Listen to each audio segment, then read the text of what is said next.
శుభాకాంక్షల్ని తెలియజేస్తూ ఉన్నాం. ఈరోజు తొలి రోజు, ప్రారంభం రోజు ఇంద్రకీలాద్రిపై వెలిసినటువంటి శ్రీ శ్రీ శ్రీ కనకదుర్గమ్మ వారి యొక్క దర్శనం చేసుకొని పూజలు చేసుకొని విఘ్నేశ్వర పూజతోటి కార్యక్రమాలు మొదలయ్యాయి.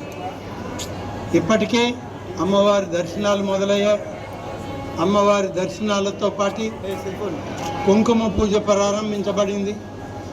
ఇలా అన్ని పూజలు కూడా మొదలు పెట్టడం జరిగింది.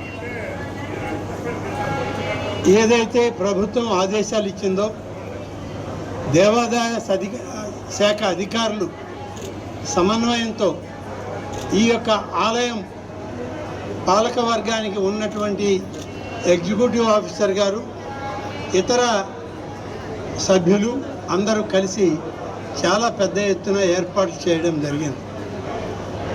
వర్షం అనేటువంటిది అది ఒక సమస్య కాదు. దైవారాధనలో వర్షం పడుతూ ఉంటుంది. వర్షాల కొరకే మనం పూజలు నిర్వహిస్తాం. సకల సౌభాగ్యాలు ప్రతి ఒక్కరికి ఉండాలని ఈ పూజలు 11 రోజుల పాటు చేయడానికి ఆగమ పండితులు నిర్ణయించారు. 11 రోజులు ఈ యొక్క నవరాత్రి ఉత్సవాలని పెద్ద ఎత్తున చేయడం జరుగుతుంది. ఈరోజు ఈ కార్యక్రమం మొదలుపెట్టారు. చాలా దగ్గరలో వెళ్ళి చూసాం.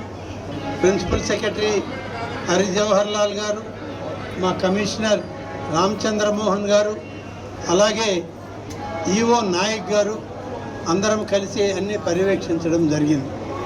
క్యూ లైన్లు అన్నీ సజావుగా సాగుతున్నాయి. ఎక్కడ ఎలాంటి అవాంతరం లేదు, ఒత్తిడి లేదు. తొలి రోజు కొంచెం ఒత్తిడి ఉంటుంది. దాన్ని కొంచెం సమన్వయం చేసుకోవాల్సిన అవసరం ఉంది. అదేవిధంగా ఏదైతే ముందు నుంచి నిర్ణయం చేసుకున్నామో అందరి దర్శనాలు కూడా బంగారు వాకిల్ నుంచే దర్శనం, అమ్మవారి దర్శనం చేసుకొని ఆశీస్సులు పొందాలని కోరాం. భక్తులు వచ్చేటువంటి వాళ్ళు కూడా అందరూ బంగారు వాకిల్ దగ్గర నుంచే అమ్మవారిని చూస్తూ కదులుతూ ఉన్నారు. ప్రోటోకాల్ దర్శనాల్లో తప్పని పరిస్థితి ఉంది. అది అంతరాలయం వరకు పరిమితం. దానికి కూడా సమయం కేటాయించాం. ఉదయం 7 నుంచి 9 గంటల వరకు, అలాగే మధ్యాహ్నం 3 నుంచి 4 గంటల వరకు.